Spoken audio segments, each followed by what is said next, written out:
구마로 데 디오스, 정신분열증 환자, 살인자 식인자입니다. 이 멕시코 남성은 말다툼 중에 자신의 동성 애인을 살해한 후 그의 신체 일부를 토마토 소스에 끓여 3일 동안 먹었습니다. 화요일 아침, 경찰이 범행을 저지른 집에서 그를 체포했을 때 구마로는 아침 식사로 썩은 인간 고기를 굽고 있었습니다. 그는 약 2.5kg의 인간 고기를 먹었다고 자백했으며 그것은 양고기 구이와 비슷한 맛이 난다고 했습니다. 그 남성은 범행 당시 완전히 제정신이었으며 고의적인 살인 혐의를 인정했고 자신의 행동에 대해 전혀 후회하지 않았습니다. 양고기 맛이 났습니다. 그리고 매우 맛있었습니다. 저는 아무것도 후회하지 않습니다. 이미 해버렸고 여전히 계속 먹고 싶습니다. 실제 범죄 이야기를 좋아하신다면 채널의 좋아요를 누르고 구독하는 걸 잊지 마세요. 서양에서는 이미 18세기에서 19세기부터 항해자들 사이에서 운명의 제비뽑기라는 냉혹한 게임이 암묵적으로 정해져 있었습니다. 그에 따르면 바다에서 조난당의 생존 수단이 완전히 끊긴 어부나 선원들은 나무 막대기로 제비를 뽑는 행동을 함께 하게 됩니다. 막대기가 가장 짧은 사람은 나머지 사람들의 저녁 식사가 되는 것이었습니다. 당시에는 과학과 물질적인 수단이 발전하지 않았기 때문에 사람들은 이러한 위험을 감수했으며 심지어 그것을 당연하게 여겼습니다. 생존을 위해 때로는 우리는 다른 사람의 고기를 먹어야 할 수도 있습니다. 하지만 현대 사회에서 인간은 동족의 고기를 먹는 행위의 끔찍함을 인식하고 있기 때문에 식인이라는 단어는 대부분 살인자, 특히 중증 정신질환자들과 연관되어 있습니다. 가장 끔찍한 점은 이들이 사람을 죽이고 피해자를 자신의 식사로 만들어버리는 이유가 질병으로 인한 망상이나 때로는 인간 고기 맛이 궁금하다는 호기심 때문이라는 사실입니다. 오늘 이야기의 주인공은 바로 그런 자 중 한 명입니다. 구마로 데 디오스는 집안에서 라울 곤살레스, 즉 그의 연인이라는 특별한 재료로 다양한 스튜와 로스트를 준비했습니다. 식인자는 몇 개의 갈비뼈와 신장의 일부를 먹었으며 연인의 심장을 굽고 있을 때 체포되었습니다. 마음을 열어두세요. 이 정신병자 살인마의 가장 어두운 구석으로 당신을 데려갈 테니까요.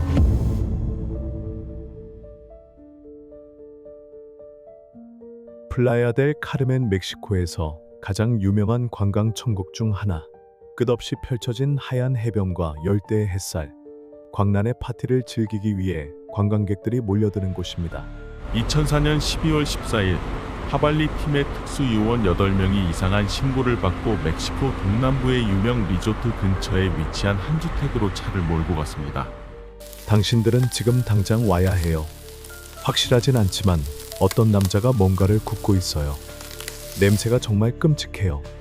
경찰에 전화를 건 남성은 당황한 듯했고 목소리는 공포에 질려 떨리고 있었습니다. 그는 정확히 무엇을 보았는지 설명할 수 없었지만 그것이 정상은 아니었다고 확신했습니다. 처음에 경찰은 이것이 장난일 수 있다고 생각했습니다. 플라야 델 카르멘은 관광도시이며 때때로 파티가 도를 지나치는 경우가 있어 한밤중에 바비큐 파티는 드문 일이 아니기 때문입니다. 하지만 신고자는 비인간적이고 매우 끔찍한 행동을 보았다고 하며 누군가 사람 고기를 먹고 있다는 것을 암시하려 했습니다. 지금 이 시점에서 우리는 식인 살인자에 관한 수많은 사건을 접했기 때문에 이 단어를 들었을 때 덜 놀랄 수도 있습니다. 하지만 2004년에 멕시코에서는 경찰이 접수한 그 보고는 전례 없는 것이었고 분명히 누구에게나 충격과 혼란을 주기에 충분했습니다. 플라야 델 카르멘의 밤은 여전히 활기찼으며 경찰차는 점차 도심을 벗어나 결국 호화로운 리조트들 사이에 끼어있는 작고 낡은 집 앞에 멈췄습니다. 그곳은 벽에 얼룩이 가득하고 지붕이 금방이라도 무너질 것 같은 4등급 주택이었지만 그들의 시선을 사로잡은 것은 집이 아니라 뒷마당에서 피어오르는 짙은 연기였습니다. 집의 문은 잠겨있지 않았고 경찰은 그대로 안으로 들어갔으며 그곳에서 그들이 본 광경은 그 누구도 상상할 수 없을 만큼 참혹했습니다. 침대 위에는 벌거벗고 훼손된 시신이 있었으며 집 한가운데에는 아직도 뜨거운 그릴이 놓여 있었고 그 위에는 반쯤 익은 심장이 있었습니다.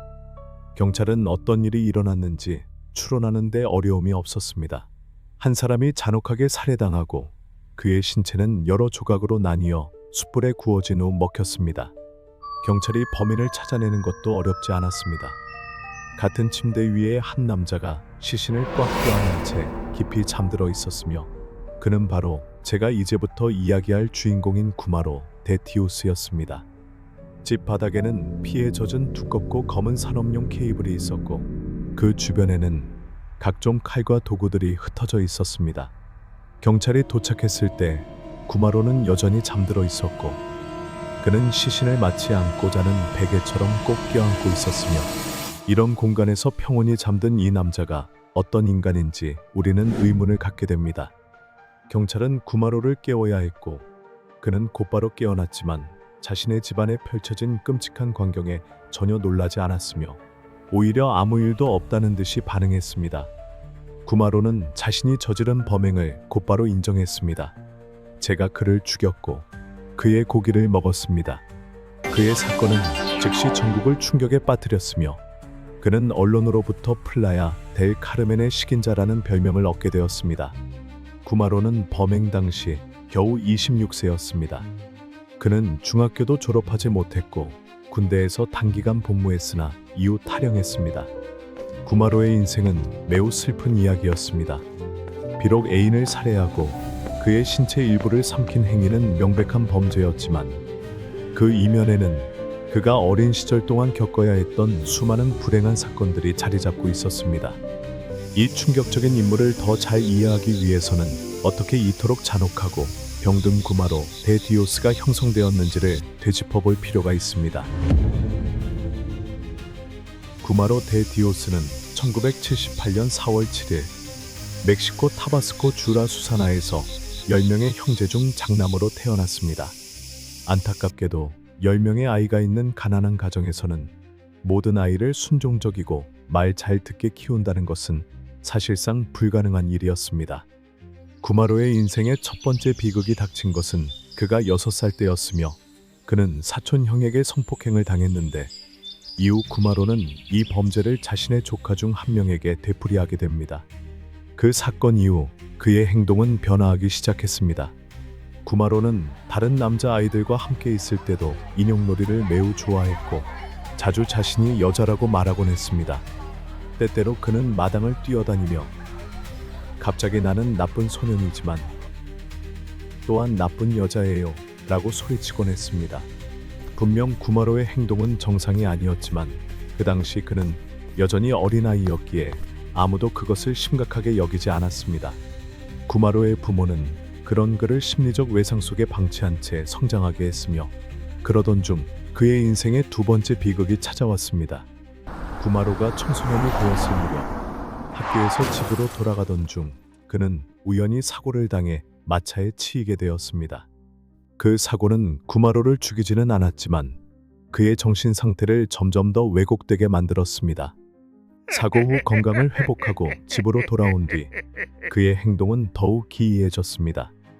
이웃들은 그가 항상 자신을 고립시키며 누구와도 대화하지 않았고 구마로는 앞말을 쓰다듬는 모습이 자주 목격되었다고 했습니다. 아마 우리 모두는 구마로가 동물을 사랑하는 사람이라고 생각했겠지만 지금부터 전해질 이야기들은 모두를 구역질나게 만들 것입니다. 구마로는 그 앞말을 매우 좋아했으며 아무도 보지 않을 때 그는 그 말과 부부 관계를 맺었습니다. 이 살인자는 항상 그 앞말이 섹시한 미국 여성이고 그 말이 자신의 아이를 낳을 것이라고 상상했습니다. 만약 구마로의 부모가 아들이 말과 성관계를 갖는 것을 붙잡힌다면 어떻게 생각할지 상상하기 힘듭니다. 그들은 분명 겁에 질리고 마음이 아프고 절망에 빠질 것입니다. 하지만 구마로의 부모는 12명을 먹여 살려야 했기에 생계를 유지하는 데 너무 바빴고 아이들을 돌볼 시간도 없었습니다. 그들은 영혼이 파괴된다는 무서운 징조를 완전히 무시한 채 냉혈한 살인범을 만들어냈습니다. 구마로는 청소년 시절에 여러 가지 정신질환을 진단받았는데 불법 약물을 사용하기 시작하면서 질환이 악화되었습니다. 그가 언제부터 중독되기 시작했는지는 아무도 모르지만 구마로가 14살의 어린 시절에 불법적인 약물을 거의 다 먹어봤다는 것은 알려진 사실입니다. 구마로는 공부도 잘하지 못했고 극도로 게으른 모습을 보였으며 그는 오후가 되면 자주 밖에 나가 술에 취했고 그가 마약을 사용하는 모습은 지역 주민들에게 너무나 익숙한 장면이었습니다.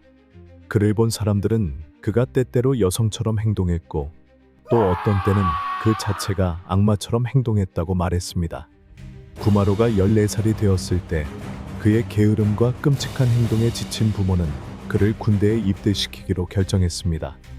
그러나 엄격한 군대의 규율조차 그 젊은 남자 안의 악마를 잠재울 수 없었으며 그는 얼마 지나지 않아 중이와 싸움을 벌이다가 감옥에 수감되었습니다.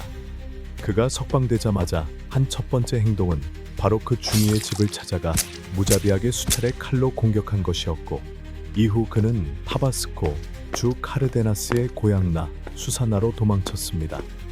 2000년 그는 녹음기 한 대와 셔츠 5벌을 훔친 혐의로 카르데나스 교도소에 수감되었습니다. 출소 후 그는 집으로 돌아갔지만 삶을 개선하는 대신 다양한 약물에 중독되었고 결국 어느 날 광기 속에서 구마로는 겨우 6살인 자신의 조카를 성폭행하는 끔찍한 범죄를 저질렀습니다. 그는 1년 반 동안 복역한 후 석방되었고 체투말로 이주하여 플라야델 카르멘의 식인자라는 별명을 얻게 되는 끔찍한 범죄들을 저지르기 시작했습니다. 그가 수감되어 있는 동안 가족 중 그 누구도 면회를 오지 않았으며 그의 부모조차도 자신들의 장남이 악마의 자식이라고 믿었습니다. 폭력적인 성향을 가진 구마로는 이후 강도죄로 인해 거의 2년간 다시 수감되었습니다. 석방된 후 그는 고향주를 떠나 새로운 시작을 찾기 위해 킨타나로우로 향했습니다. 엘페텐에서도 구마로는 훗날 그가 먹게 될 청년을 만나게 되었으며 그의 이름은 라울 곤살레스였고 그는 엘 콤핀체 또는 엘 펠론이라는 이름으로 더 잘 알려져 있었으며 당시 그는 겨우 19세였습니다. 구마로와 마찬가지로 라울도 탈영병이었고 불안정한 삶을 살았으며 약물 중독자였습니다. 그 둘은 모두 양성애자였고 술을 잘 마셨으며 마약에 대한 취향도 같았습니다. 어떻게 혹은 왜였는지는 알 수 없지만 구마로와 라울은 빠르게 친구가 되었고 곧 연인이 되었으며 이 커플은 합법적이든 불법적이든 다양한 일을 하며 생계를 유지했습니다.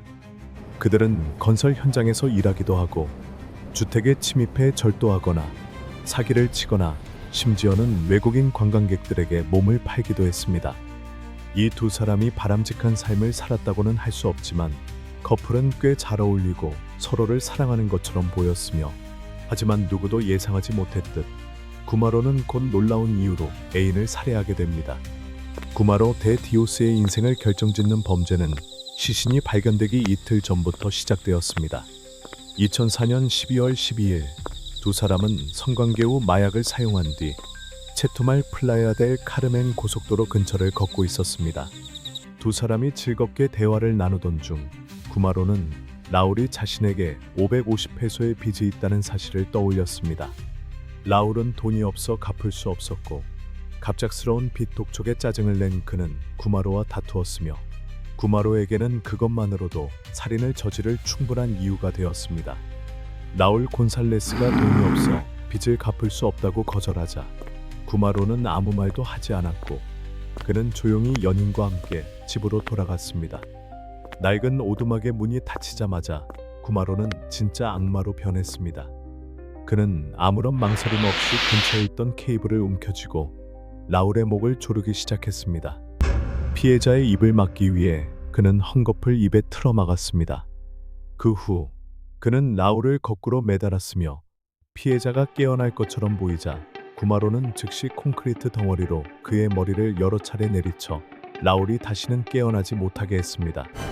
그는 너무 세게 내리쳐 라울 곤살레스의 머리가 변형되었고 구마로는 마치 자신의 모든 분노를 매 한 대마다 쏟아낸 듯 했습니다. 라울은 사망했지만 구마로는 멈출 생각이 없었습니다. 그리고 그 다음 벌어진 일들이야말로 이 이야기의 가장 끔찍한 부분입니다. 처음에는 그는 피해자의 시신을 먹을 생각이 없었지만 배가 고팠고 먹을 것이 없었기 때문에 생각을 바꾸었으며 그러나 그것만이 그가 애인을 먹고자 한 진짜 이유는 아니었습니다.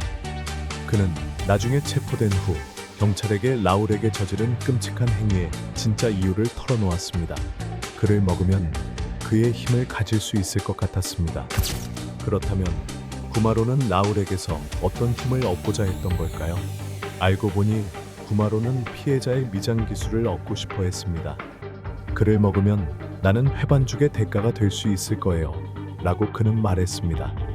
그런 미친 생각과 병적인 망상으로 인해 구마로는 자신의 집을 실제 도살장으로 바꿔버렸습니다. 라울의 시신은 이후 살인자에 의해 집 한가운데 거꾸로 매달렸고 피해자가 피를 흘리며 서서히 죽어가는 동안 구마로는 요리를 하기 위해 몇 가지 재료를 준비하러 갔습니다. 구마로는 피해자의 몸을 여러 부위로 나누기 시작했고 그것을 화덕 위에 구웠습니다. 그는 몇몇 부위를 골라 배고픔을 달래기 위해 먹었습니다. 그는 심장 하나, 신장 하나, 갈비 4개를 구웠습니다. 그는 또한 신체의 내부 장기로 국물을 만들고 그 지방을 사용하여 토르티아를 튀겼습니다. 그는 자신의 특별한 재료를 하바네로 고추, 라임, 양파와 함께 조리했습니다. 양고기 같은 맛이었습니다. 구마로는 자신의 범행을 들떠서 이야기했습니다. 그는 오직 피부만 남겼습니다. 너무 질겨서요. 구마로는 신문실에서 경찰에게 말하며 큰 소리로 웃었습니다. 이후의 모든 대화에서 이 26세 청년은 자신이 만든 끔찍한 요리에 대해 상세하게 설명했고 3일 동안 그것을 어떻게 즐겼는지까지 털어놓았습니다. 그는 심지어 경찰이 너무 일찍 오지 않았더라면 남은 고기도 다 먹었을 것이라고 말하며 전혀 후회하지 않았고 기회가 있다면 또 그렇게 할 것이라고 했습니다. 하발리 팀의 특수 요원들은 수많은 죽음을 봐왔지만 그들이 그날 살인자의 집에서 목격한 광경은 가장 끔찍한 것이었습니다. 특수요원 알레한드로 디아스는 구마로가 시신 옆에서 잠들어 있던 판지와 철망으로 덮인 오두막 속 광경을 다음과 같이 묘사했습니다. 바닥에는 가슴에서 복부까지의 몸통이 있었고 부패가 진행 중이었습니다. 내장은 이미 제거되었으며 근처에 피 묻은 숟가락이 있었습니다. 두 발은 바닥에 나뒹굴고 있었고 피해자의 양팔에서 피부는 벗겨져 있었으며 두 손에는 긁힌 자국이 있었습니다. 분명 피해자는 매달리거나 꽁꽁 묶여 있었을 것입니다. 그릴 위에는 알루미늄 냄비가 있었고 그 안에는 익은 갈비처럼 보이는 것과 심장이 있었습니다. 경찰들은 상세하게 말할 수 없었으며 단지 모든 것이 너무 끔찍하고 인간이 감당할 수 없는 수준이었다고 결론지었고 구마로 데 디오스는 인간이 아니라 사탄의 화신이라고 강조했습니다. 숨막히는 더위와 끊임없이 윙윙거리는 모기가 가득한 빈민가에서 사람들은 구마로 데 디오스가 애인에게 저지른 끔찍한 행위에 대해 소문을 퍼뜨리기 시작했습니다.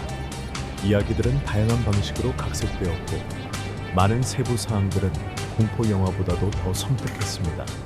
사람들은 인간이 어떻게 그런 야만적인 행동을 할 수 있는지 상상할 수 없었습니다. 소문은 빠르게 퍼졌고 호기심 많은 이들은 그가 체포된 지역으로 몰려들어 그들이 들은 끔찍한 장면을 직접 보기 위해 몰려들었습니다. 경찰은 사건 현장 밖에 모인 군중들을 해산시키기 위해 애를 먹었습니다. 그 와중에 지역 기자들도 재빨리 몰려와 사진을 찍고 이 인간의 탈을 쓴 괴물에 대해 더 많은 세부 사항을 제공할 수 있는 목격자를 찾기 위해 분주했습니다. 구마로는 곧 경찰서로 압송되어 신문을 받게 되었습니다.